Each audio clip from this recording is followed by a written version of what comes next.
For sale, baby crib full of cigarette butts. That was a short story by Ernest Hemingway, I believe.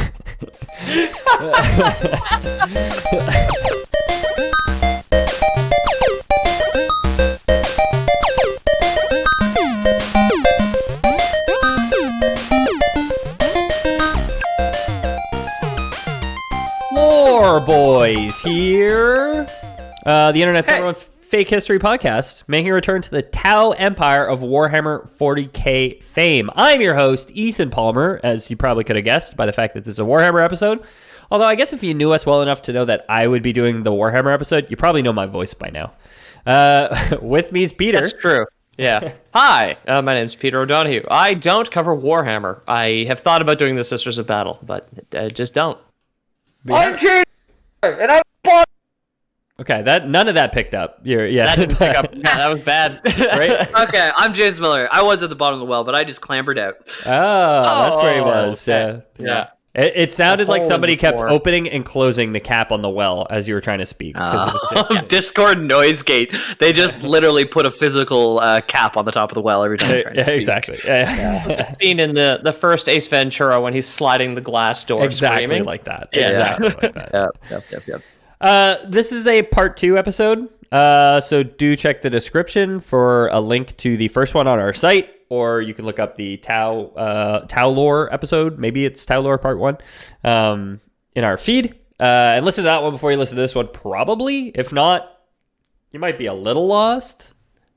But yeah, for the boys in the room who don't have the luxury of listening to the last episode, you guys want to do a recap? This is my favorite part about doing two-parters, is making you guys do the recaps. Oh, good. Yeah. What's a Tau?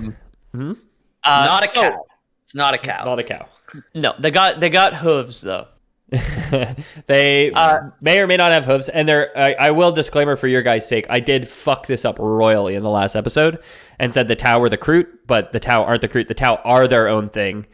The people that I described and spent so long describing, those are the Tau, but I called them the Kroot on the last episode. The Kroot or something else. That's what I was going to say, is because I remember we called out the correction on a previous episode a couple weeks ago, and then somebody corrected us in Discord as well, and I was just like, the Tau are the blue race of aliens within the Tau Empire that kind of control most of it. They're like the psychic politicians, I guess, because they use either pheromones, which we called out, or psychic energy to kind of keep everyone in a caste system or something like that. They have like engineers and pilots, and it's like a race of aliens that are open to letting in other races of aliens, which is weird for 40k. And they all kind of find a job within a system. They're very, very communist, very flat structure with like a couple of psychic wizards whose names I don't remember, but they have the diamond in their forehead. Yeah, they have the diamond in their forehead that they use to be more equal than others, basically, sort of thing. Yeah, I was gonna say all that too, because mostly all of that. You both got it mostly right then. One thing, it's specifically not psychic powers, because the Tau are known for not having psychic abilities, which are tied to the warp or the immaterium. So that's why we said probably pheromones, because I don't know. There's 3 things in the world: psychic powers, pheromones, and magnets. And it's not. We know it's not psychic power, so it's magnets or pheromones is what we're saying. Well, it can't be magnets. They don't have their vaccine. Jamie's magnetic now, just like the rest of us. Yeah, I got vaccine 4 hours ago. So there may be side effects that just pop up halfway through the episode. I might fall down a well again. Who knows? Who knows? Yeah. That's it. Yeah. Why do you think the government works so hard to phase out like money and hard currency? It's because they knew that the magnets in your blood would make the coins stick to your hand and be a dead giveaway. So they got the young generation, the Zoomers, to stop using cash, and now we switched to Apple Pay because now that our blood is magnetic, it fucks up the strip on your credit card. And what are magnets other than magic rocks? I'll take a sip to that, boys. Me too. Yeah, sure. Very good. JB's calling it out here. Yeah. Keeping us honest. Somebody's got to. Someone's got it. Ethan and I would have blown past that magnet thing without drinking, and somebody would have tried to call us out, and we would have told them to go to hell. We would have banned them. We would have banned. Absolutely banned. Yeah, speaking of banned, check out the Discord. There's links in the description here.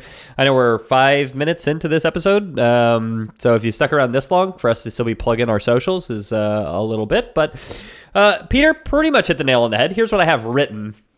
As a recap, the Tau Ignore Peter. Good enough. Yeah, exactly. Yeah, everything they said was wrong. No, I mean it's pretty much spot on. The Tau are a unique blue-skinned species of alien, a curiously young race of beings who have rapidly developed faster than light travel and who believe in doing all things in the name of the Tauva, or the concept of the greater good, a religious concept instilled upon them by their ruling class, those known as ethereals.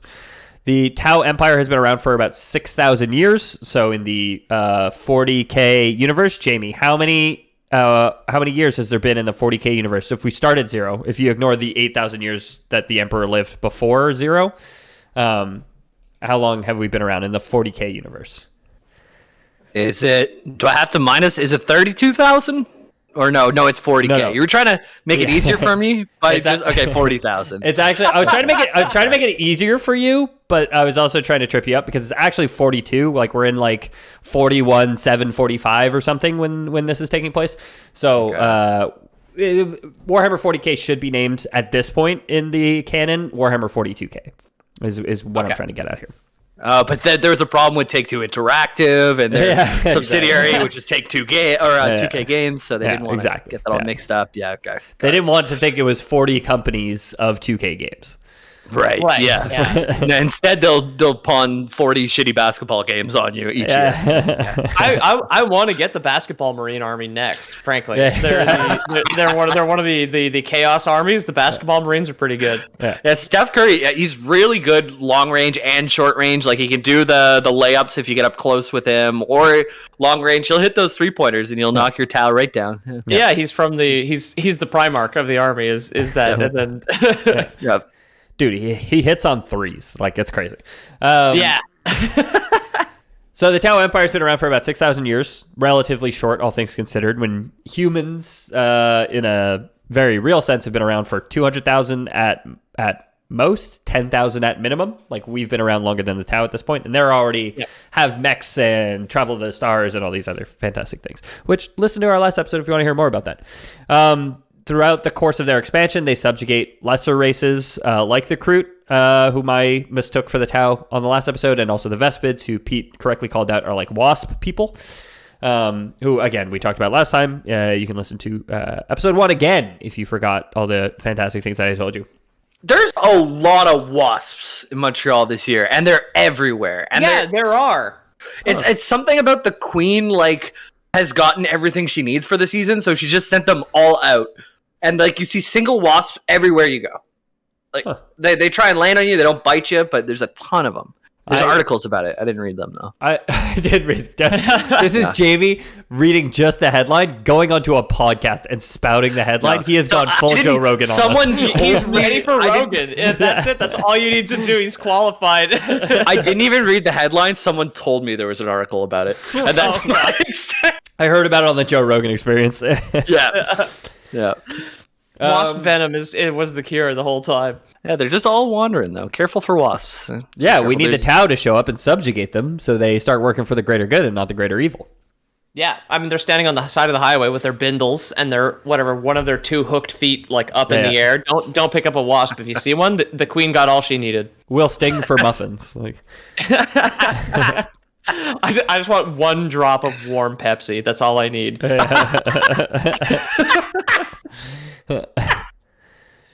Okay, so as the Tau, not the wasps, begin to spread throughout the galaxy, much like wasps has spread throughout Montreal, the Tau crossed into a region of space known as the Damocles Gulf, and in doing so, they would eventually encounter the massive, sprawling Imperium of Man. So we know a few things about humans in the 40K universe so far. We do have earlier episodes for anyone who hasn't heard them. Friendly, cooperative, they love themselves, especially their own bodies. Big fans of music. They're not the type of people who would ever send Johann Sebastian Bach out to like an outpost to be a scout for incoming armies or anything like that. He's referring to my Civ 5 game where I didn't make friends with anyone, so I couldn't make my musicians go and spread their music to other civilizations, so I just used them as basically meat shields. So if I knew an army was coming in, they would kill Johann Sebastian Bach before they would hurt my capital soul. Yeah. So the Tau and the humans are pretty different. Pete was lying when he said those things. Humans are pretty xenophobic, pretty conquering. They're conquer focused. They invade a lot. They go on crusades a lot. We're going to talk about a crusade on this here episode here. I heard on a different podcast that the Crusades were actually good, though. Did they change that? That the Crusades were good. The Crusades in 40K were good.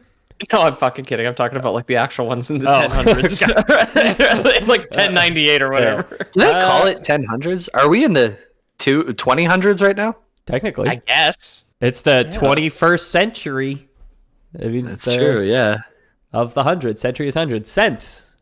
Roman for 100, or Latin for 100, I guess I should say. Why does centipedes never actually have 100 legs then? Take that, atheists. I blame the bullshit cuck beta scientists who named them, honestly. Yeah. Not the people who invented numbers. Yeah, exactly. It wasn't the mathematicians who were just like, oh, we need some way to describe this animal. Well, we could invent math and then highway it from there. They couldn't use triangles to count the legs, so they just went with it. Yeah. Pythagoras' theories by the centipede. Yeah, Pythagoras' theories of centipede legs. So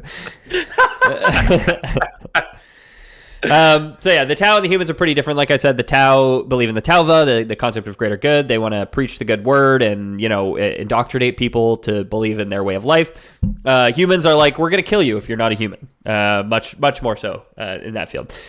The Tau, that's pretty cool. Yeah, it's pretty human. I mean, it's pretty real. The Tau are on the eastern periphery of the galaxy, galactic east. Encountered, and as they are, they encounter mostly fringe elements of humankind at first, because they're on they come up on the edge of this sprawling intergalactic empire, which has spent 10 or 12,000 years trying to rebuild itself from what it once was. We're like the first contact here is in the past from 40K, like way in the past from then, right? Yeah, it's not so long ago. I actually didn't. Well, I guess if they're 6,000 years old, it would have to be between 34, or I guess if we're in 41 now, it'd have to be between like 35 and 30 and 41 or something, right? I think it takes place around 40K. Like I think it takes place around that benchmark there. I didn't write down dates at all because they're meaningless in a fantasy world. But yeah, it's much more recent than that. Like they haven't. They don't. We'll get to it in the end, but they don't end up warring so much, all things considered, for like a Xenos species to be interacting with man in a way that man doesn't try and kill them all is good for them, So the Tau end up running into mostly like renegades and pirates, kind of like, humans cast off from the galactic center, living on the fringes, outer worlds, periphery kind of thing, where it's the Wild West, essentially, that they end up encountering first. So they come up upon all these like old cowboy towns, boots and spurs, all that stuff, all the worlds that they visit. I want to apologize in advance, but all I could think of was just like the local gunslinger, and he's just like, this town ain't big enough for the blue of us, and he's about to like... It's the stupidest fucking thing. He's like challenged a town to a duel. Now I'm picturing a tumbleweed, but instead of being like a dried plant, it's like an alien, just like a massive tentacles, just like cartwheeling itself across the sea, flopping around. It's like some alien octopus that lives in the desert, I guess. I don't know. Like, what would spurs even be used for in a spaceship? Instead of like a car key, do you have it like at the bottom of your chair? You just hook the spurs in with your leg. A key on either heel, and you just stick it into you straddle like the engine. You just like hook it in. I have a 2016. I have like a spurless entry now. It's pretty great. Oh, yeah. I get to wear normal shoes finally. So the Tau meet these humans, and they start doing what they do. They indoctrinate a few. They sometimes meet with like pirate gangs who are like not cool with these guys are are outcast from society because maybe they were too xenophobic and racist for the xenophobic racist empire at the center of the galaxy. Too extreme for the Imperium of Man is that's not guys I would want to fuck with. Yeah. That's like dog park people right there. Exactly. That's a Lore Boys canon of who they might have run into, because all we know is really that some of the contacts were like friendly and they were able to open trade with people, and then other ones they did have like outright engagements with like these kind of orbiting worlds. Now, just a kind of a broader 40K question. Not every planet is like the Sister of Battle planet, right? Like, there are planets where people are slightly more sane, non-religious zealots, right? So they could show up on a planet of like farming hicks or whatever, who are just like, well, howdy, stranger, you're awfully blue and weird looking. Let's hang out and let me smell your forehead and join your religion, sort of thing, right? Yeah. So the Astra Militarum, the Imperial Guard, are kind of that. They're kind of like. You're Joe Schmo who's living in a hell universe and having to deal with horrible monstrosities all the time. Yeah. It is like extremely grimdark, where you can be the farmer type, but if you're written as a character in a 40K story and you're written as a farmer, you're gonna die. Like, aliens are going to invade and rip your daughter in two in front of you, just as the forces of chaos split a tear in the very fabric of reality and, impale your head on a spike, kind of thing. Okay. Okay. So few and far between, I guess. But yeah, there's absolutely like agrarian worlds, which are like their only purpose is to feed the Imperium of Man and like produce food for people. Exactly, yeah. Okay. Corn and wheat, as far as the eye could see. This planet's one biome. It's the corn biome. Yeah. Desert world, fire world, ice world, corn world. Okay. But yeah, all this to say, like sometimes it's friendly, sometimes it's not friendly.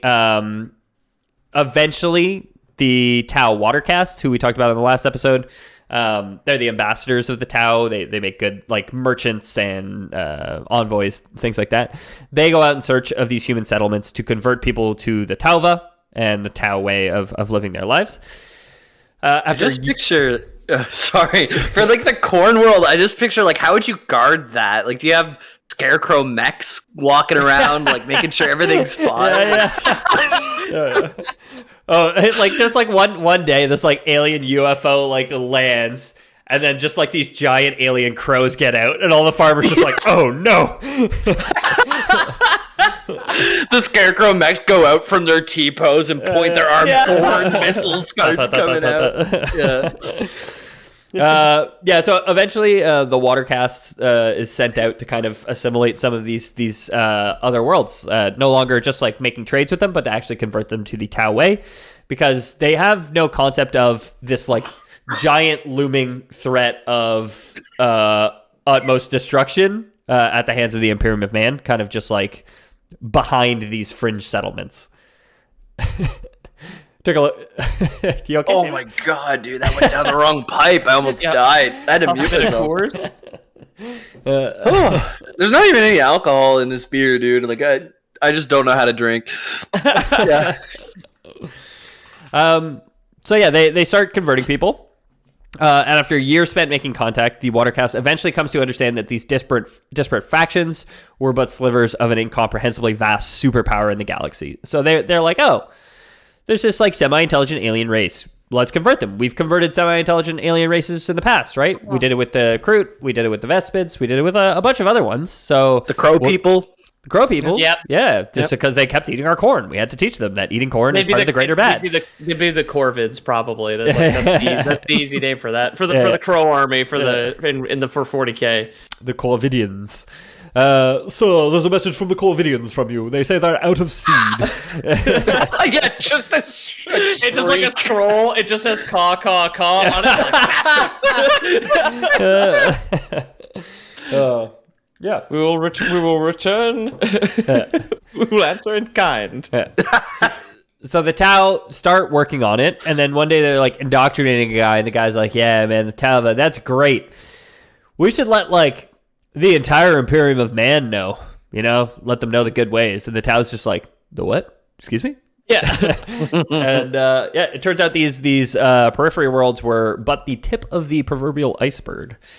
This is pretty interesting, like reversal of normal kind of a lot. Like there's the sci-fi cliche that we often write from the human perspective of just like making contact with an alien empire and then being like, well, like catapulted into the future. Like Mass Effect is just that, right? And there's other things as well, but like Mass Effect is the thing that's popping into my head now, where you find like alien ruins on Mars, and then all of a sudden, 20 months later, you're part of the government.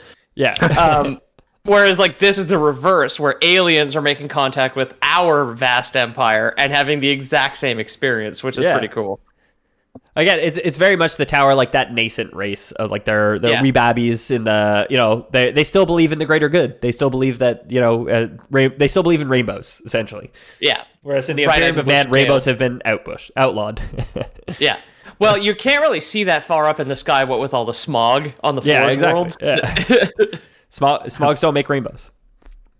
It's like black and yellow, just like, yep, that's it. It's like an acid rainbow. The Imperium of Man just beat the shit out of all the leprechauns who were at the source of all the rainbows, right? Yeah, they turn them into servitor leprechauns, basically. They're just like hovering skulls that just they hover around with like pots of gold in their little claw.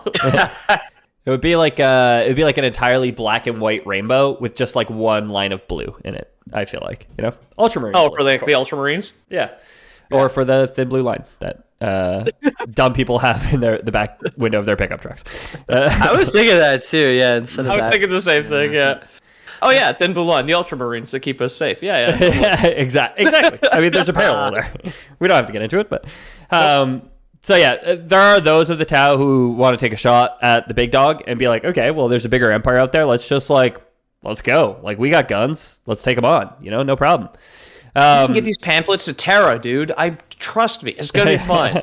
Don't let us in. No, they're not even talking about like indoctrinating them. They're being like, let's subjugate them. You know, it's mainly outspoken leaders of the Fire Caste who are calling for a war of conquest. And kind of all the casts are kind of having this discussion. I'm sure the Earth Caste is like, let's build a pyramid for them, you know, and the Air Caste is like, let's live in spaceships for them. But the Fire Caste, being the gun caste, is like, let's gun them, you know. There's no pyramid in this field of wheat. It's like, well, yeah, because we need to irrigate that land. No, we'll help. Don't worry. Eventually the Ethereals weigh in. They called for merely the integration of the Imperium of Man into the Tau Empire. Surely an achievable goal. You have an empire, and we have an empire. Why don't we just have a very big empire? It's just like, no, I don't think that's going to happen. Well, what would we call this empire? We'll call it the Tau Empire. Can we at least call it like the Imperium of Tau? No. Our name is much better. Okay. I'm gonna just write a letter. Don't mind me. Just says caw. Yeah.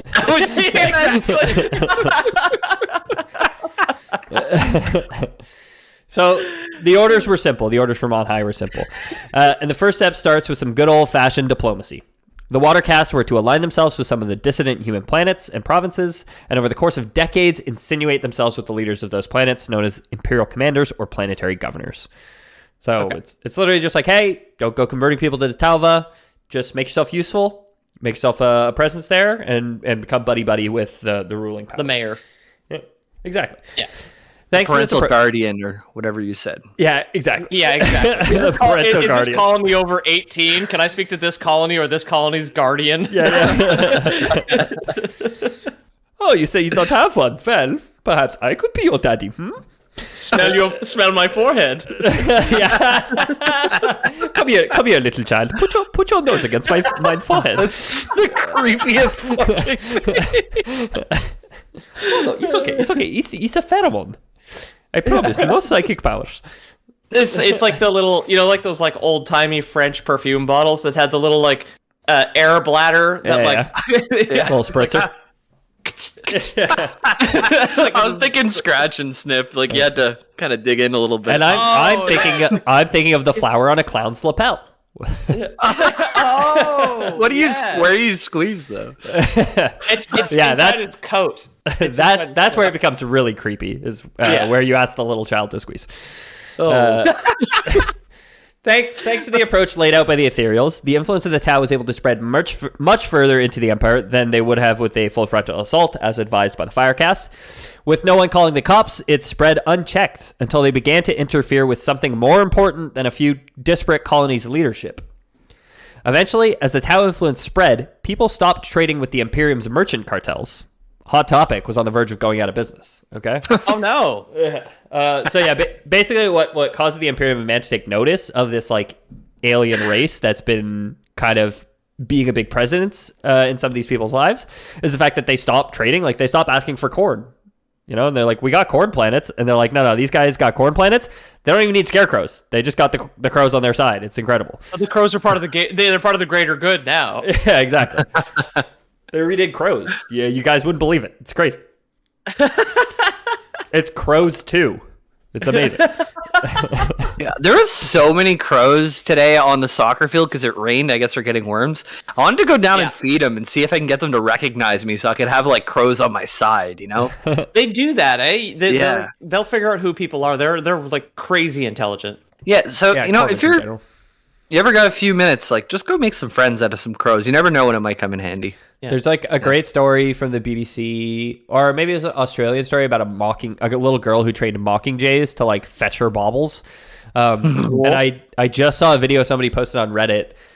He had trained some kind of corvid, some kind of jay to identify money, like bills. I saw that too. Yeah, he's got a drawer of like bills full of cash because it would just fly around the city and probably take it out of tip jars or people who like drop bills and stuff. Absolutely. Yeah. Well, I mean, if there was like a raven perched on your like tip, if you were a waiter, okay, waiter or waitress, let's just say here you're going out. You're working at Hot Topic, okay? You've got the tray that's out on the table. You've got to go spray it down. You know, clean everything, and you've got your little tray with like the receipt and the tip in it, and there is just the biggest fucking crow you've ever seen in your life. You'd think you were about to die, and then that thing would take your tip and then fly off.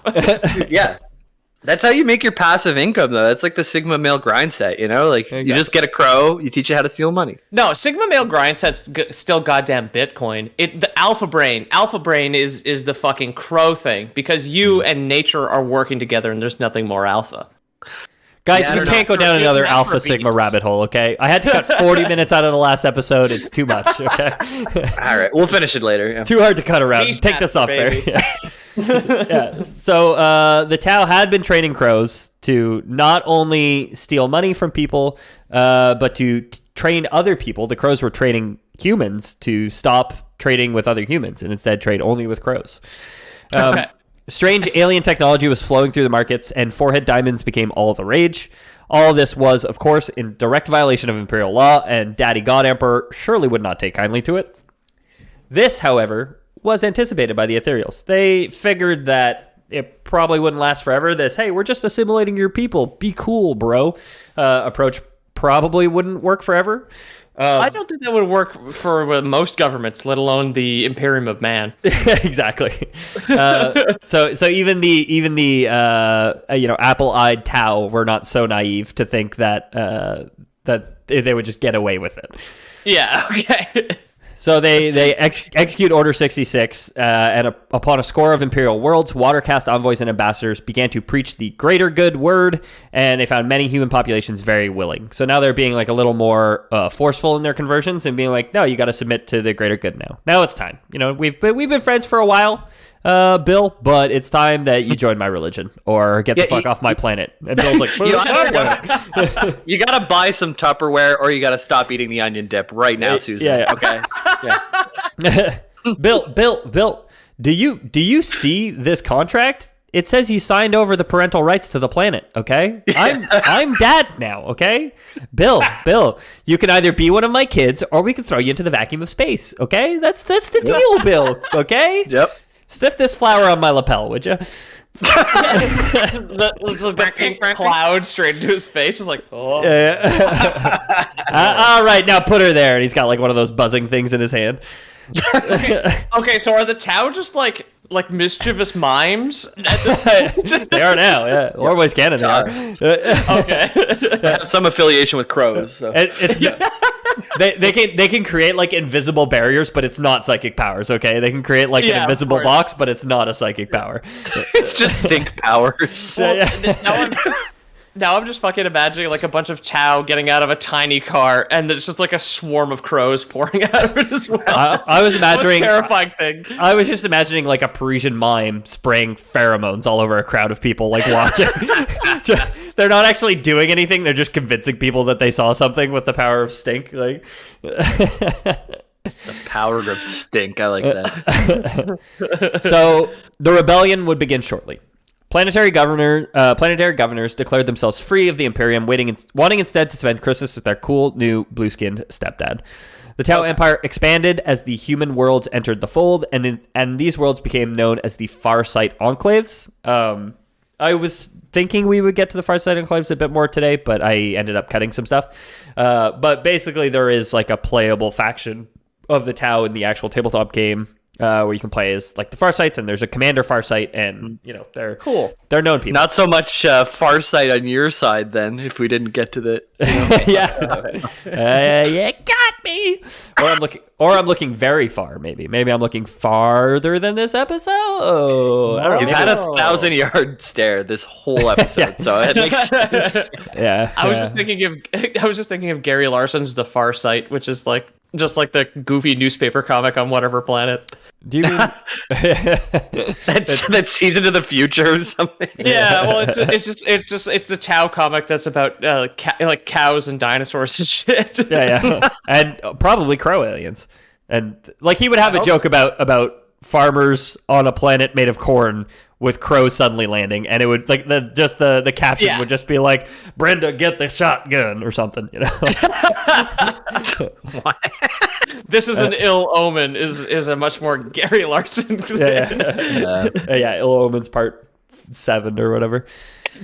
So the Imperium sent Inquisitors, who found not only human planets turning to the Tau way of life, but also evidence of an empire of its own in the outer reaches of those distant arms of the Imperium of Man. So, it's all instead we've heard people on this planet have been thinking. Yeah, exactly. And they show up, they're like, "What you been thinking?" And the guy's like, "Well, blue skin guy from the Empire next door said I could." "There's an Empire next door. Why didn't you report that?" "I don't know. They had shiny baubles. I figured it was cool." They bought way more corn.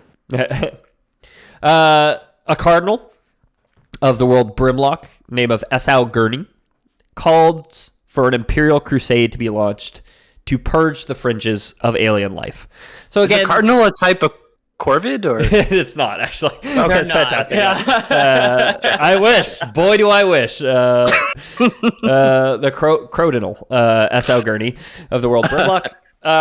Yeah, so there's a religion built around the Emperor of Mankind. Obviously, he's a god to the people of the 40K universe. So one of the people who's still loyal to the Emperor in kind of one of these fringe worlds is like, all the nearby planets are turning to communism. We need a goddamn crusade. Okay, there's a narc. Yeah, exactly. Okay. The humans, doing what humans do best, unleashed a force that attempt to do just that and get rid of those filthy Xenos. A dozen capital starships, 5 provisional companies of space marines, and almost a dozen chapters and 19 regiments of Astra Militarum, 7 of which were from Brimlock itself, took off into the ether to plant their flags into planets and their boots onto necks. Now, 5 provisional chapters of space marines is like pretty significant. I don't think it's anything we've ever talked about before, but space marines are super prevalent when we're real life humans living on Earth. In the year 2000, and we talk about Warhammer 40K, you often find yourself talking about Space Marines. Like, an event in the 40K universe where Space Marine shows up is like super rare, just because like they're really relatively limited in numbers. Like, they're very finite, whereas like the Imperial Guard are like, every planet has a cohort of Imperial Guard. You know what I mean? Like every Space Navy, they'll take just anyone. Yeah, exactly. The Space Marines. Yeah. The problem with the Space Navy for the longest time was they couldn't get a good air seal on the bottom of their bell bottoms, so they couldn't really. They were slower to develop, basically. But yeah, so like obviously it happens in conflicts that we talk about a lot, but if you think about it in the scale of the galaxy, having the whatever 100 subdivisions of the 20 original Space Marine chapters show up at any one place in the galaxy is just like super, super rare.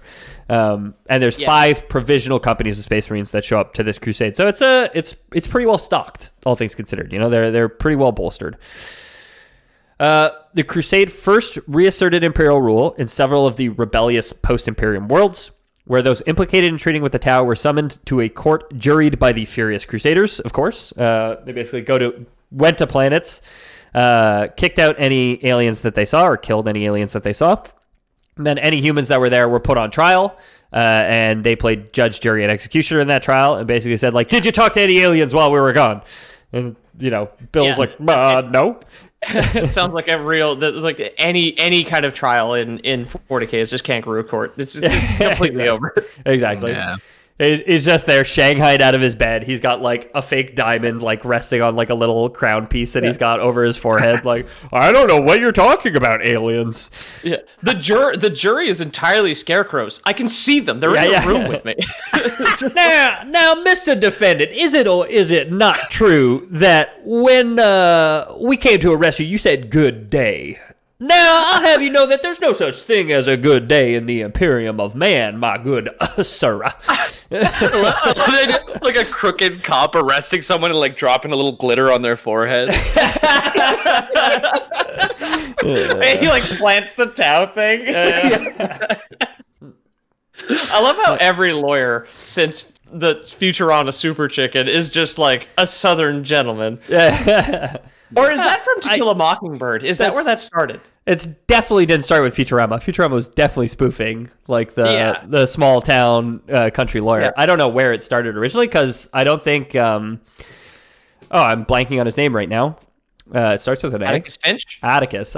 Did he have a southern twang? I don't think so. I don't know. I don't. It was a book, guys. You could put whatever twang you want. It was a book. There was also a movie, but it was a book. Yeah. Yeah, it was Gregory Peck was the actor. He did not have an accent in the film. Yeah. It sounds like, based on what the story is, it sounds like it would have been taken place in the South. But a Mockingbird, a Corvid. So, you know, it all comes together. To Kill a Mockingbird is the story. That's like the Bible on the corn planet. Like, but it's a much more literal reading. Like, it's just how to kill a mockingbird. Yeah. Well, no, the mockingbird is implied because it's not actually in the book. You have to interpret the bird. Yeah, exactly. Yeah. The Mockingbird was a carpenter, actually. Dude, you guys remember Boo Radley? What a guy! Yeah, man. What a name! Yeah. Okay, it's very quick aside. You may still be able to find it. There is a very old, like, Newgrounds video called "How to Kill a Mockingbird," where Boo Radley hatches from an egg, and then there's a space battle at the end. I will put it in Discord if I could find it. But how to kill a mockingbird is something you should look up. Do a bunch of stick figures fight each other and there's blood everywhere at the end? Because sounds like it's from that era, but there's like very basic CGI and shit. I will say, Peter just said this, and I will put a little footnote on what Peter just said. If you Google how to kill a mockingbird, you probably won't get this Flash video that he's talking about. Yeah. You'll probably get the book by Harper Lee. How to kill the bird. You'll probably get the book by Harper Lee. But I don't know. Maybe you have some like Google search history that's going to just point you right there. Maybe you're there. I don't know. I'm willing to bet no. So just go like Newgrounds Flash video, how to kill a mockingbird. That would work. 2007 XXX. Yeah. Big boobies. Sarah Michelle Gellar, big boobies. The first open conflict between Tau and Man would occur within Tau space in an abandoned star system known as Hydas. 7 Tau warships were dispatched, and the Crusaders attacked on sight. The Tau, however, dealt massive damage from a distance the Empire could not match, the Tau warships launching torpedo salvos from an almost undetectable range. So this is going to come up a lot in this story, but it mimics how the Tau are played in the tabletop game, where they're long-range specialists. You plant them at the back of the battlefield. You like when you set up your miniatures, you put yours, if you're playing the Tau, you put them like as far back as you can, and they all have sniper rifles and beam cannons and are able to attack at like crazy range. The same goes for their starships. Bomber waves were launched by the humans, but were countered by escort ships launched by the Tau. It was a Space Marine strike cruiser, a small, wickedly fast starship, which would tip the scales. The Astartes managed to break through the Tau enfilade and open a hole for some frigate-class starships who were able to deal devastating damage to the Tau. Like I just said, it seems the Tau, while adept at range, lacked decent broadside firepower. So it was literally, hey, they were dealing damage. Then once the Imperium was able to get close enough, they couldn't defend themselves anymore. They were getting slaughtered, essentially. They weren't smart enough to put Lego pieces all over the ground in their starships to trip up the Space Marines. Their floors were completely smooth. Yeah. The parental guardians made their kids clean up, so there was The colony was under 18, so the floor was clean. The job had all been done. The Tau, realizing their alien goose was cooked, deployed screening starships and attempted to withdraw their larger ships. The first battle was over, and the Imperium of Man had won. The war continues, however, after the break. The first land engagements between the Tau and the Imperium of Man would not be as one-sided as the previously discussed space engagements. But, bolstered by the Astartes support, the Astra Militarium continued its advance into Tau space. Welcome back from the break. I'm Ethan. We're talking about Tau. Tau. T'-A-U.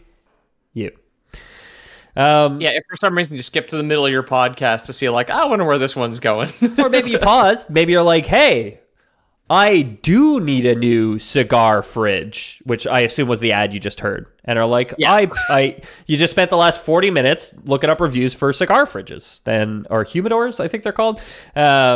Maybe you just ordered a Primo humidor and you got back to us and you said, like, what the hell are they talking about? Land war, space engagement. I thought this was the Glover episode.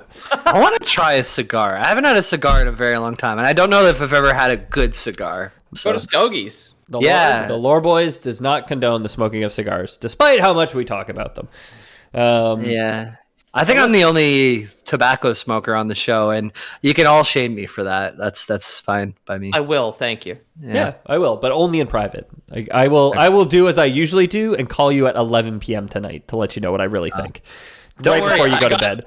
I got the pack with it'll affect your babies, so don't worry. Oh no, the empty crib. You have to sell that on Kijiji. Yeah. Sell it on Craigslist, say never used, and then someone will post about it. Be very sad. For sale, baby crib full of cigarette butts.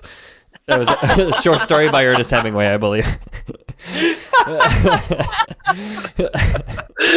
It's got one of those rotating things on the top, but it's just an ashtray. Like mobile it's an ashtray with butts hanging down, like because you got the little ridges in them where you can like rest just cigarette butts and one empty syringe, just kind of like circling on the mobile above the baby's crib.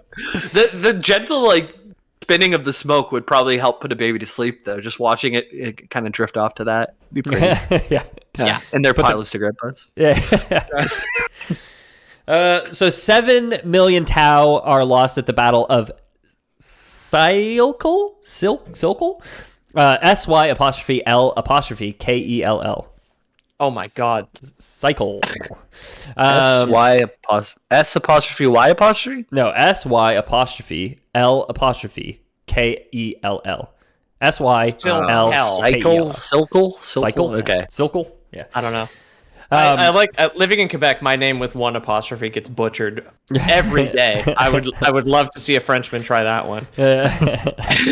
Sikel. C'est lequel? Mr. Odenug. Yeah. See lequel sounds like an actual French word. That's like which one if you're like from the country. It's like c'est lequel.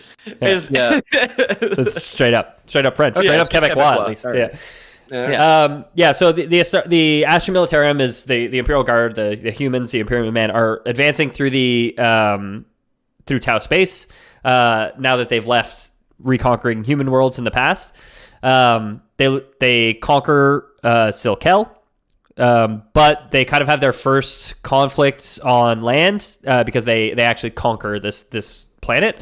So they kind of then realize like, oh shit, they got some like legit tanks because the Tau grav tanks bolstered by the Firecast warriors held them admirably, and they lost some skirmishes on the planet. So they're kind of waking up to the fact like, oh, these guys aren't fucking around, They are fucking around fighting for their very existence here as we're in their house. In their house, kicking their dog and breaking their fish tank. Like. We attack them unprovoked. They're really, really, really defending themselves. I don't know why. I mean, unprovoked. Hey, there's an argument there. Yeah. Other planets, like the ice world Vissel, with nothing but some Tau fisheries on it, were simply bombarded from space until the ice melted and the Tau on the planet drowned. Literally, that's flash cool, flooded though. to death. That's pretty cool. They have that global warming cannon. They're just like, take them out. Yeah, exactly. It's just like an aerosol can spray, like giant. Like the ones from the puppet 80s that had that CFCs. awful it's a shit. CFC. Chlorofluorocarbonate. Finally, after months of traveling through the Damocles Gulf, the Imperial Crusade fleet arrived in the Daleth system within the Kendril subsector. Jamie, can you read back the location that we just ended up? Or Peter? The Carolfelth subfelter. pretty close. I would have asked Peter, but he was writing something down for the show notes. So Yes. so Peter, why don't you go ahead and take a crack at it? You said the Carol subsector? Kendril subsector, and it's the Daleth system that we're looking at. Okay. This is the home of a significant Tau populous planet, Daleth Prime. We start as the Night Elves, right?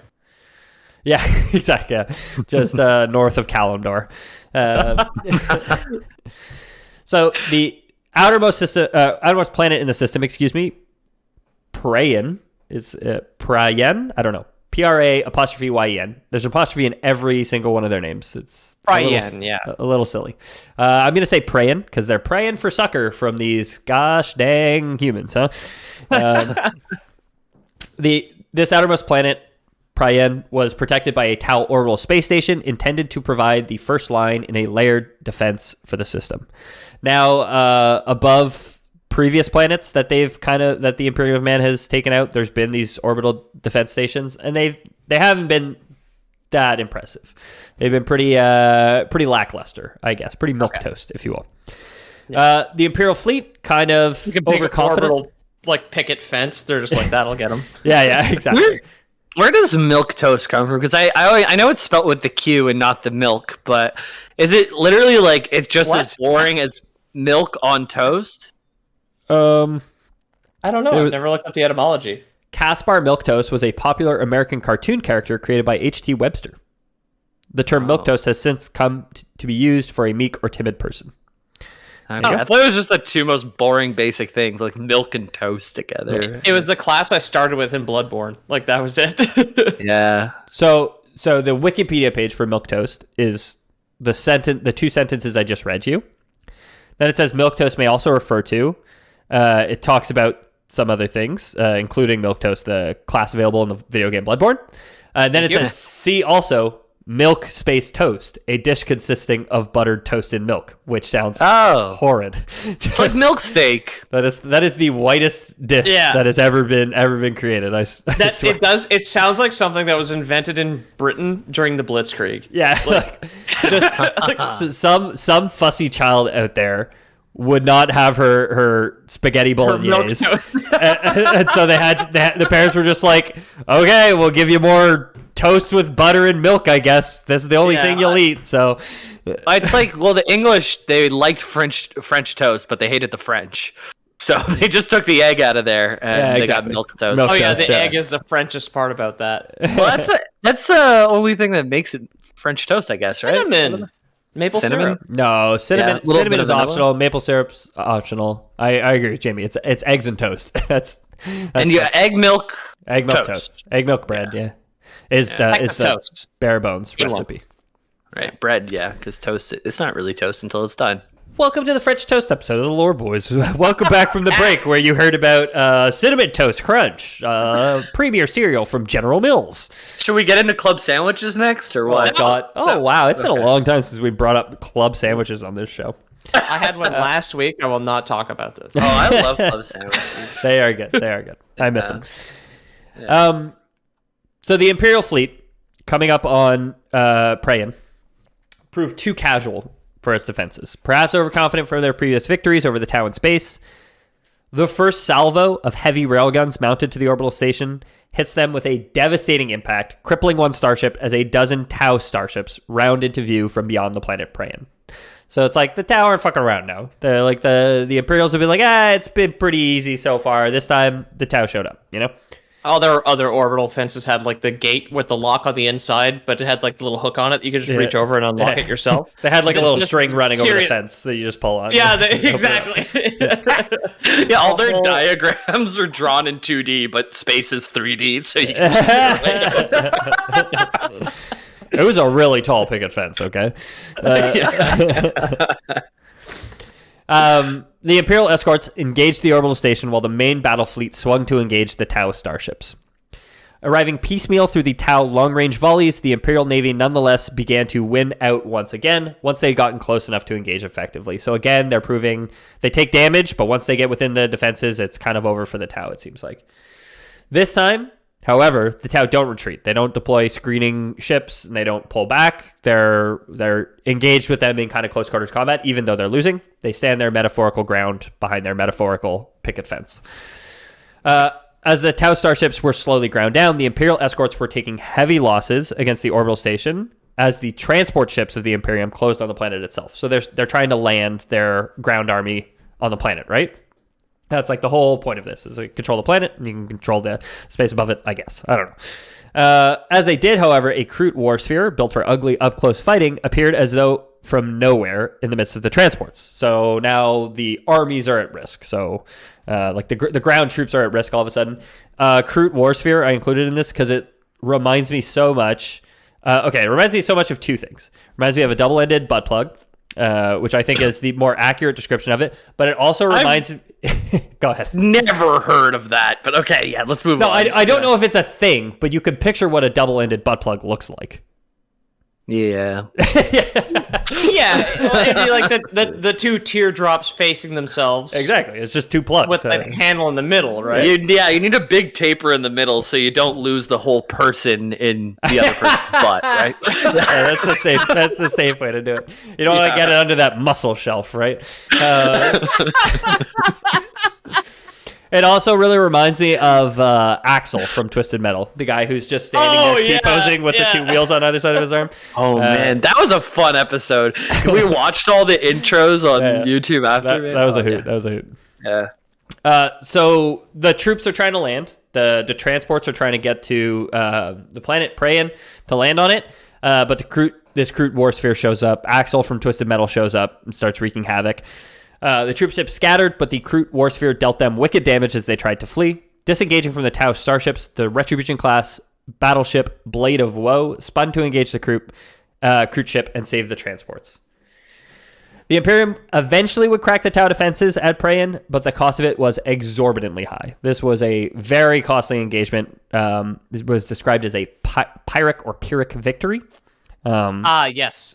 We've talked about this before. That's when you just like clog the rivers with your own dead to like starve your enemy, basically. Yeah, exactly. It's like if they had a force of 2,000 and you had a force of 10,000 and you lost 9,950 people, but you killed all 2,000 of them, it's like we won, but it doesn't really feel like you won, you know?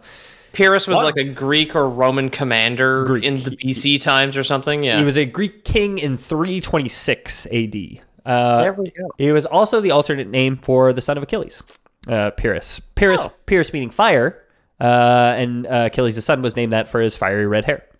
Why does that never come up in a video game? I played a lot of like over-the-top war games, and they'll say like slight victory, convincing victory, and they never say Pyrrhic. It comes victory, up even in, when you should play Total War. It's Total War. It's one of the win conditions is a Pyrrhic victory. Have you not sacrificed enough classical musicians in Civilization yet to get a Pyrrhic victory? You had to use 1,000 great artists to kill this one Marine. Yeah, I would see 1,000 DJs die before I let them through the gates of this city. So the victory for the Imperium is assured. They overtake Prayan. But it cost them a lot. Many of the Crusade's command council advocates turning back, as the battle over Prayan had cost them at least 4 capital ships and 14 escorts. The allure of assaulting Daleth Prime a major Tau hub and center of this sector, what they were going for in the first place, does prove too strong. They're like, well, we could retreat, or we could keep going and get that juicy civilian deaths that we're looking for. You know what I mean? Oh, you know what I mean? So, go for the moral defeat. Exactly. So the Imperium decides to press on. The orbital stations around Daleth proved to be less powerful. There was 3 above Prayan, above Daleth, and there was just the one above Prayan, which devastated them so badly. But these ones seem to be like less well equipped, and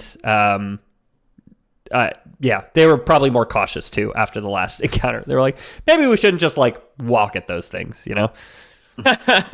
See those big rail guns? Maybe like let's just like spread out. I don't know. Like we were walking single file, and it really took out a lot of dudes when it shot in straight line. Yeah. With the orbital defenses dispatched and expecting another Tau fleet to arrive at any moment, the Imperial ground assault commenced as soon as they were within range. So they pretty much beat the Tau fleet for this sector during the battle over Prayan.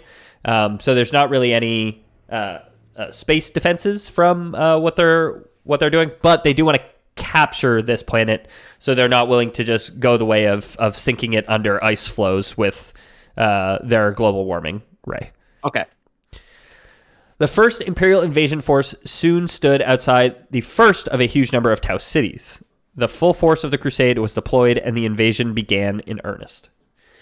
Titans, sometimes called God Engines, and armored formations were the spearhead of their advance. The forces advanced on the Tau city of Gelbrin.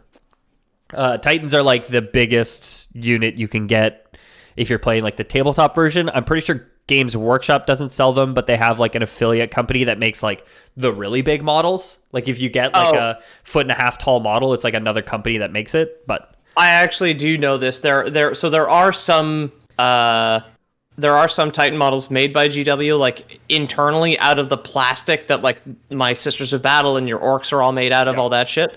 But there's a 3D printed one because they're too heavy for the plastic that the figurines are made out of. Okay. They're made out of resin.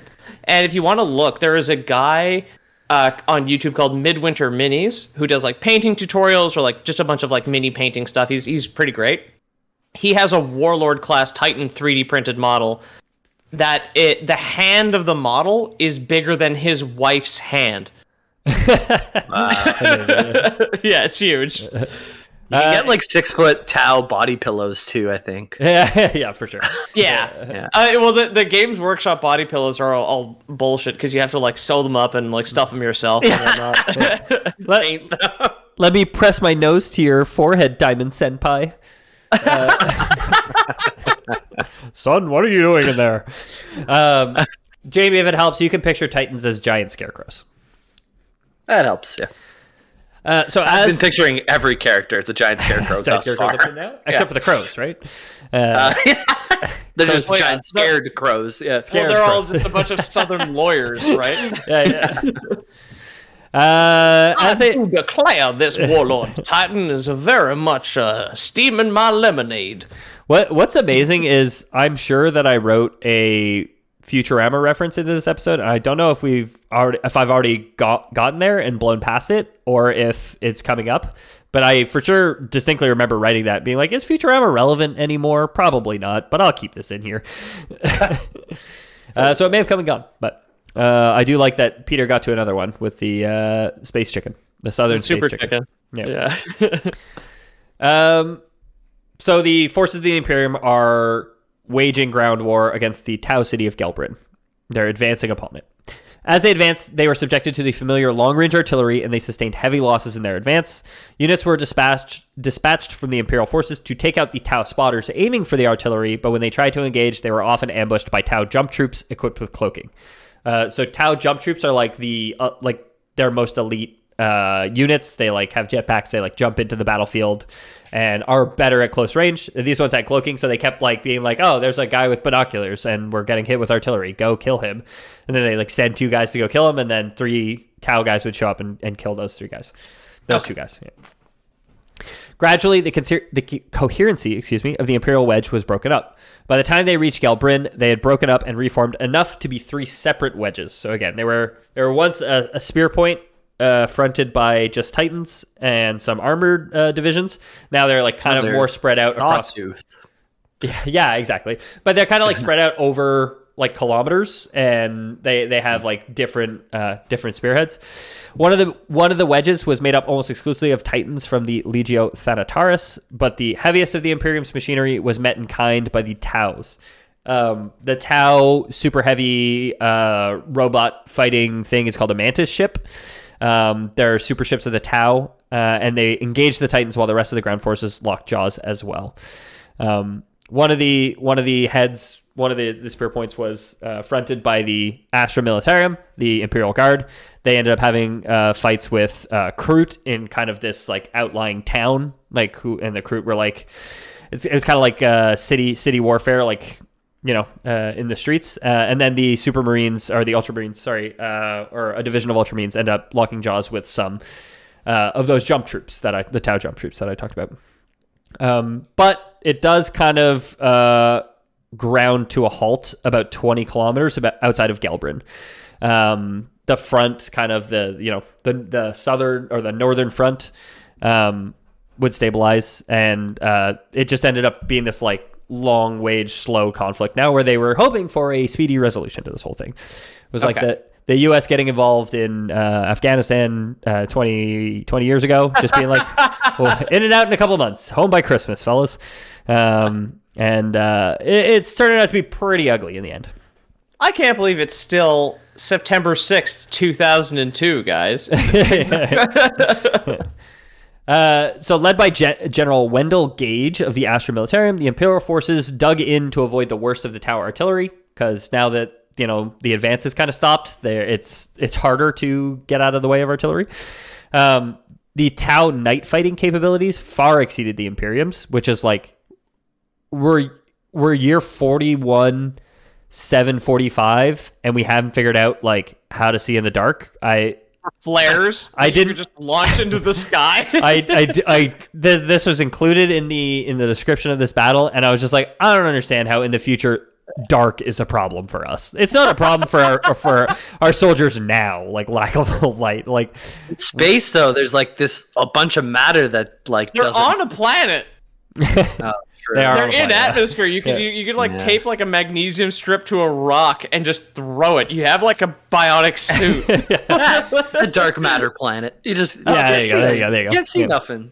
Yeah, that's true. Nighttime is still a problem because in the 41st millennium they've forgotten like spotlights. Yeah, exactly. Well, there was a dark age of technology, and maybe, you know, Edison was never reborn. They never reinvented lights. They have all these amazing things, but like all their, like when you're inside a starship, it's all kerosene lamps. They have to whale. They have entire planets dedicated to whaling, essentially. I was thinking like there'd be a mech who completely couldn't see because there's just wax melted all the way down with a big wick on his head, and he runs out in front, and he's just a candle. He's wearing hockey pads and with like a big candle strapped to his head. It'd be like you'd have like the Astra Candelabra, or like the army of like the guy strapped with candles. Very good. So Space Marine patrols were helping with the See in the Dark because they have genetically enhanced senses. Again, not night vision in their helmets, but smell. Yeah, smell, and they probably have better night vision because they're, you know, children of the Emperor in some way. Yeah. Right. They've got the carrot tank next to the reactor. Yeah, exactly. Just straight carrot juice. Just intravenous carrot juice for them. Gasoline and carrot juice, like two separate tanks. Yeah. Exactly. Pour sugar in the carrot juice. The suit never turns on again. No, don't worry. He only shot my carrot juice tank. Like giant rabid bunnies appear from over the hill. Like, oh no! They were a problem on the Corn Planet too. Some guy is like flicks a cigarette into a trail of carrot juice. He's just like, I got him, and it just like burns up and blows the guy to pieces. Yippee-ki-yay, motherfucker! Yeah, exactly. Yeah, like Die Hard 2. Someone smelled carrot cake. So on top of the fact that they can't advance and they're just getting kind of pot-shotted at night, in the skies above, the Imperial fleet was on constant alert for what they considered an eventuality, the arrival of a new Tau fleet. They're like, we're kind of blockading this Tau planet. Eventually someone's going to fucking show up. Like, let's wrap this up, boys on the ground. Come on. The Crusade ships were badly damaged and could barely protect the transports, let alone provide air cover for the ground forces on Daleth. So they're like, we're saving the transports to get you guys out if we need to. We can't help you on the ground, kind of thing. Okay, yeah. With each day, more Tau arrived at the front on planet side from elsewhere in the world. So this is like one narrow strip 20 kilometers north of one specific city, and like they're boating Tau in, being like, yep, your Uncle Sam needs you, kind of thing. Okay. Uncle Tau needs Vietnam. you. Yeah, exactly. I don't know if pointing a hoof. Yeah, I don't know, unless you're talking about the Tau as the Viet Cong. I don't think you could say like their Vietnam was so, yeah.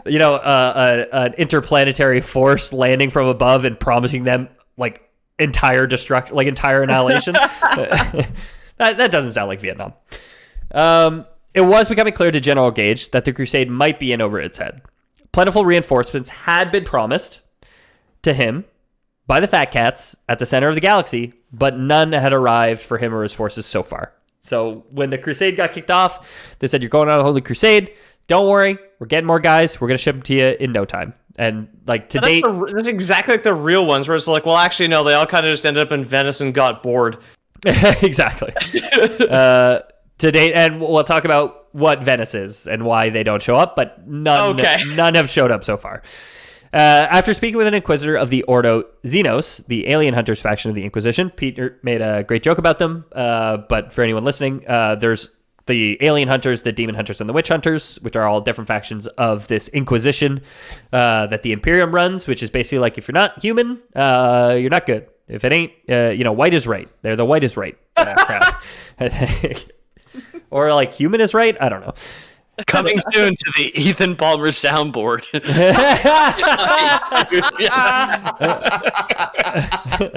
I guess I'll give the disclaimer that I think these are bad people. Right. That won't make the soundboard. Not coming to the soundboard, yeah. So yeah, this Ordo Xenos, excuse me, they agree that the sensible course of action was to evacuate the homeworld of human life, not of Tau life, then to initiate an exterminatus order. And I will give you guys 3 guesses what an exterminatus order is. Or exterminatus, maybe? Oh, to let loose all the giant crows to get rid of the bugs that are living in your cornfield, I think. It's a good guess. That's 1, but no. Peter, want guess 2? Yeah, I'm thinking about this is when you abandon the food chain where the crows eat the corn, the hawks eat the crows, the gorillas eat the hawks, right? It's where you just kind of supersede the whole thing. You probably turn the surface of the planet into glass. If that would be... So you guys have kind of both got there now, because really, like that food chain kickoff does start with the bugs, right? You unleash the crows to eat the bugs, and then the crows eat the foxes, and then the crows eat the gorillas, and then the crows eat the snakes. It turns out that crows just eat everything. Kill everything. All life on the planet. Yeah, exactly. It will be exterminated via crow. Death by crow, if you will. Or murder by crow, if you will. We have them under control currently, right? Exactly. Murder she crowed. Yeah. Instead of eating a crow, the crow eats you. Yeah, exactly. Yeah. That's what they meant.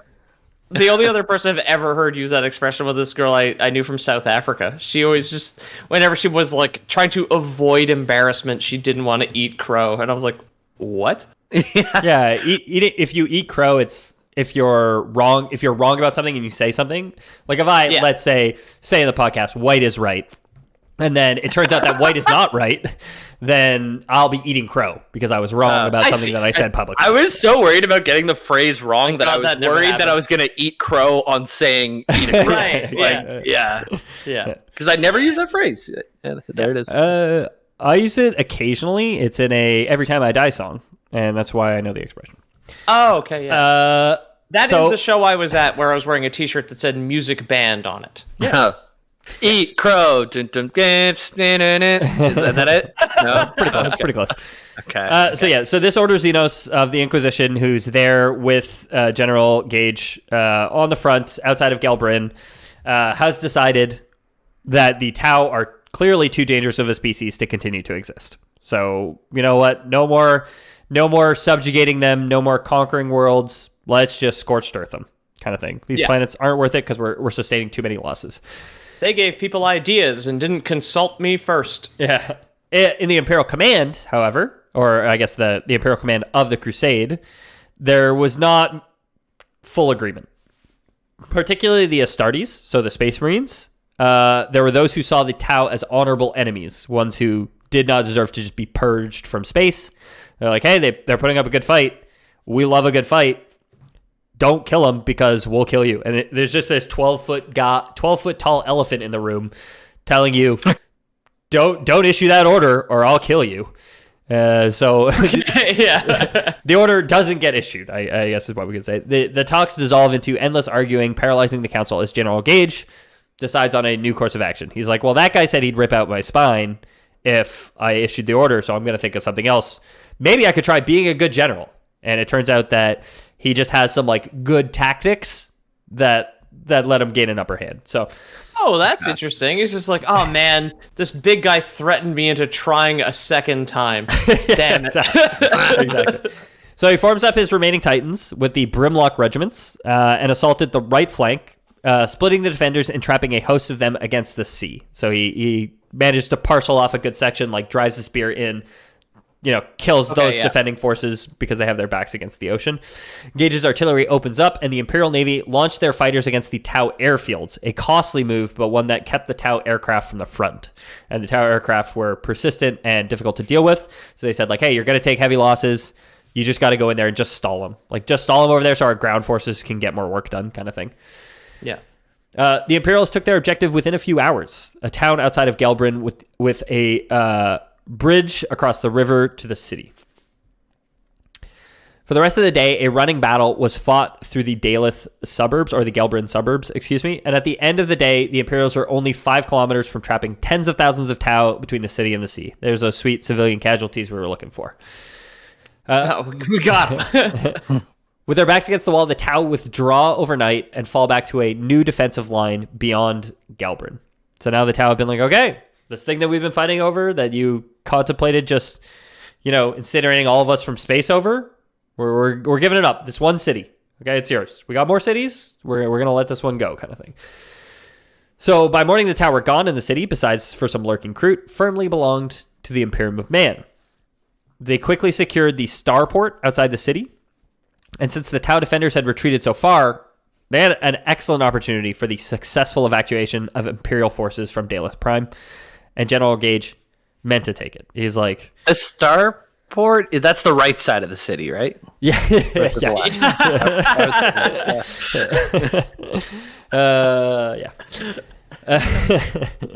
So, General Gage is like, okay, we're on the right side of the city, or the left side of the city. I can never remember. Port board. I think port's left. I can't. Or starport. It's starboard. It's starboard. Oh, man. Yeah. It's both. Sorry, it's the middle. It's the middle. I thought that was intentional. I thought you were mixing them both and just being like, I can't remember which is which. But I'm glad you got there by mistake. Yes, port is left, starboard's right.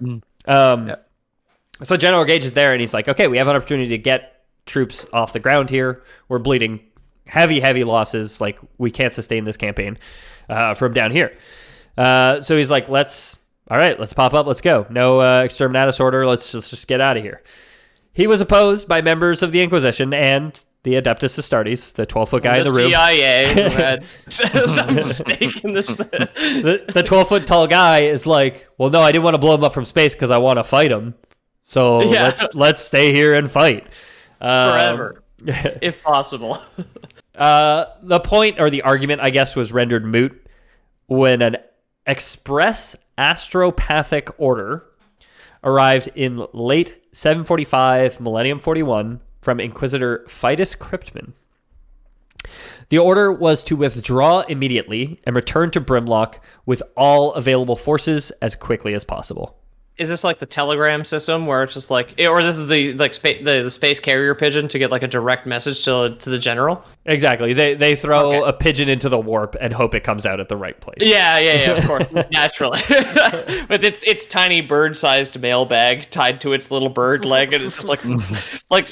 But of course, it's too stupid. It wouldn't know. It wouldn't know. Like a pigeon couldn't like. Understand the horror of the warp. Would the warp, because the warp kind of plays on your mind and plays on living things, so maybe it would show the pigeon whatever the pigeon thought was most horrifying, like crows. Oh yeah, of course, yeah. Right? Slanesh is like half pigeon, half dove, and it's like, oh my god, disgusting. I mean, if a pigeon's not smart enough, we could always use a corvid because it seems like there's no shortage, right? Oh yeah. I guess the bird animal fact could be pigeons are doves. They're just rock doves. They are a rock dove. I know. Rock doves. Yeah. By the B-52s. It was. I was just about to say like that song. Rock, dove, and eagle or something, right? So they're getting ready to pull out. Then some people are like, "No, we should stay here. We should finish this planet, and then then we can call for reinforcements," kind of thing. When they get a telegram that says, "Everybody, boots on ships. Let's go. Come back. Enough with the Tau. It's over."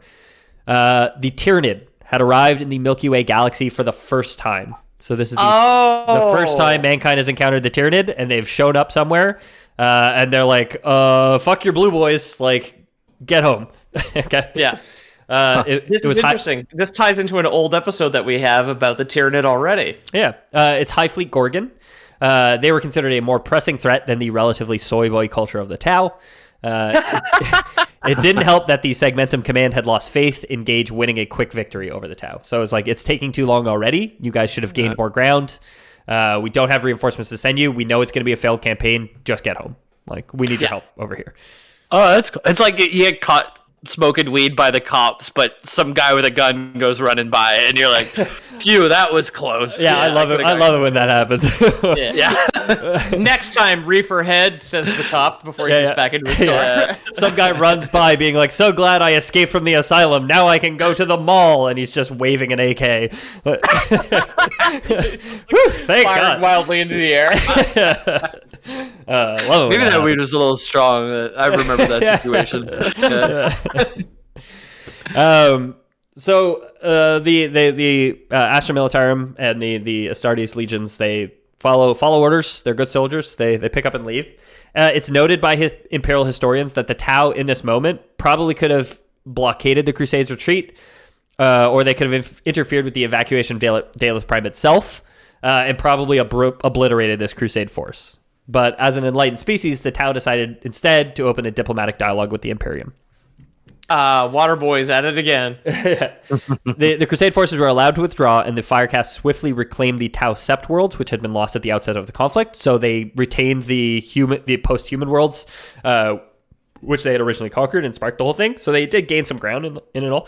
While they did invest in diplomacy, the Damocles Gulf Crusade would mark over 200 standard years of war between the Imperium of Man and the Tau Empire, seeking to spread the greater good. So they chose the good Paragon option, and the gameplay outcome didn't change at all, where the Imperium of Man was still like, no, fuck you, I'm going to kill you. There was no immediate crusades. They were dealing with the Tyranid threat first, but that's like kind of the in-canon reason why if you're playing a game of Warhammer 40k, you can play the Tau versus the like Space Marines or the Astra Militarum or whatever. Okay. So yeah, they're allied at times. They're far from the biggest villain to the Imperium Man as far as Xenos go. They're okay. They're better than the Eldar, those goddamn Bohemians. But yeah, and that's the Damocles Gulf Crusade. Cool. That's the episode. Thanks for listening, everybody. I've been your host, Ethan Palmer. You can find all our contacts at loreboys.com/about. If you like the show, if you want to help us out, think about leaving us a nice review somewhere, and or telling your friends. It's a great way to get the show to grow. The show has been growing like crazy. Yeah, it's been amazing. You guys are all amazing. Join the Discord. Come say hi to us. We try and be present. We're not always the most online boys in the world, but we try. Peter, do you have anything you want to share and or plug? Yeah, check out at Loreboys Podcast on Instagram if you want to see any of the title cards by themselves, or just any of our little kind of midweek stories, whatever the fuck's going on.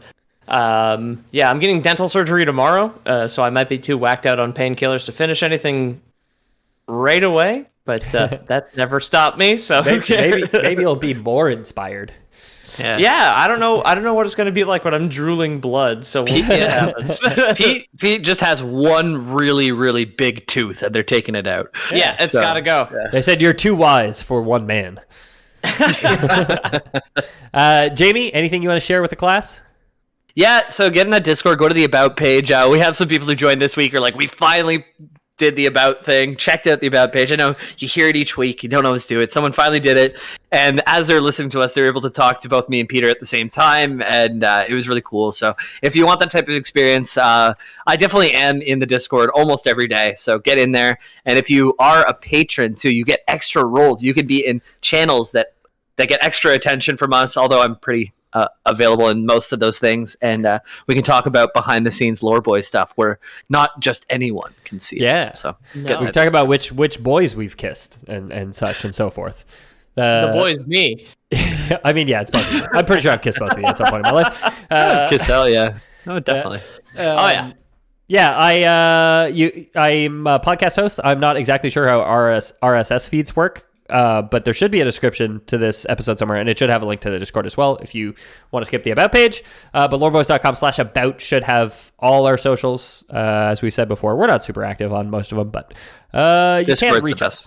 Discord is the best one. Discord is the place to be. I do check the notifications like maybe twice a week on Twitter. If that's your thing of choice, go for it. Yeah. We're too showbiz for such things. Speaking of showbiz, if you do want to support the show financially, like Jamie said, we do have a Patreon, patreon.com/theloreboys. It means the world to us, all our patrons. I don't know. I didn't look up if we have any new ones this week. I don't believe we do.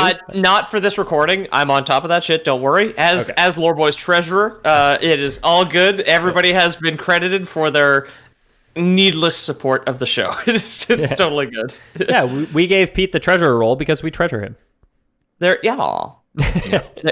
community's gifts to us have been taken care of thus far. Yeah, we're recording on Labor Day today, actually. So all patrons, you've been billed a time and a half. That'll just go straight through. Exactly. So just going to be automatically deducted from your paychecks. And anybody who doesn't trust Patreon, of course, we do have Lore Boys Prime, where we are trying to union bust the patrons. It seems like the patrons are trying to unionize. So we need our Lore Boys Prime for scab labor. Yeah, those are our scabs, and we need you guys to get out there and crack some skulls.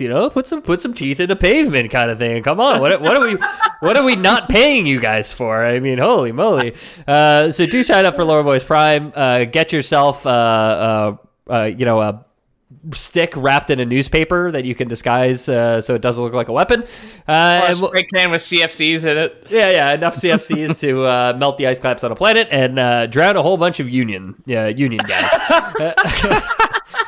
I think like Sea of Thieves, and maybe that's how the Sea of Thieves was made because of all the global warming from the CFCs. The thieves are the capitalists, bro. You haven't been listening. And I think that would constitute a Lore Boys. Lore Boys. Out. Tout. Oh, apostrophe U apostrophe T. Yeah.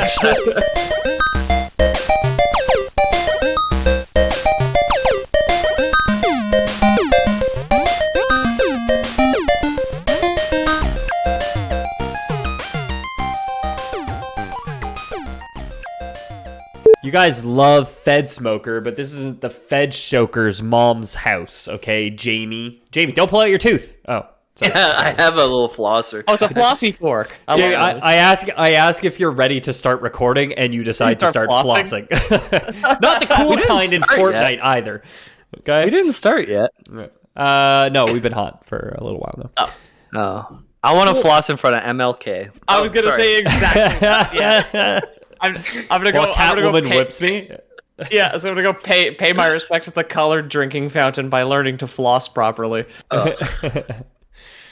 That was one of my favorite corporate train wrecks of recent memory. This is just the greatest, the greatest cooperation of just brain dead executives. This is what's gonna work.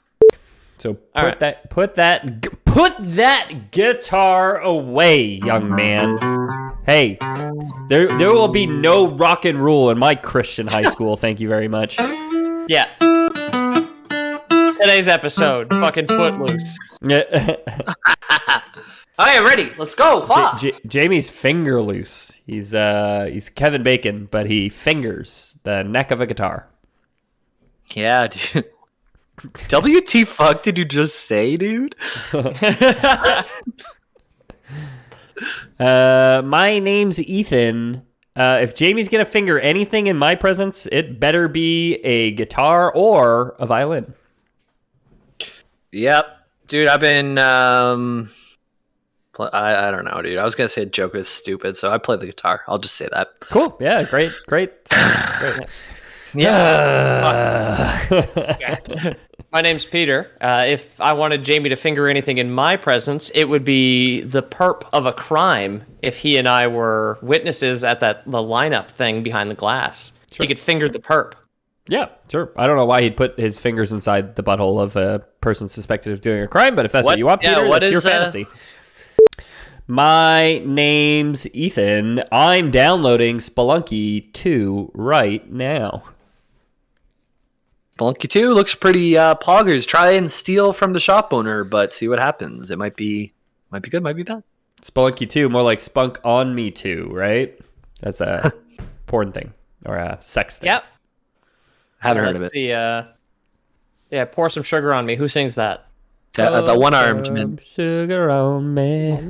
I just clicked Surprise Me on Game Pass. What do they think I want to play? Crusader Kings 3? No, I don't like inbreeding. Was looking at that. There's some real horny mods you can get for that. Where Crusader Kings? yeah, you can make all the people naked.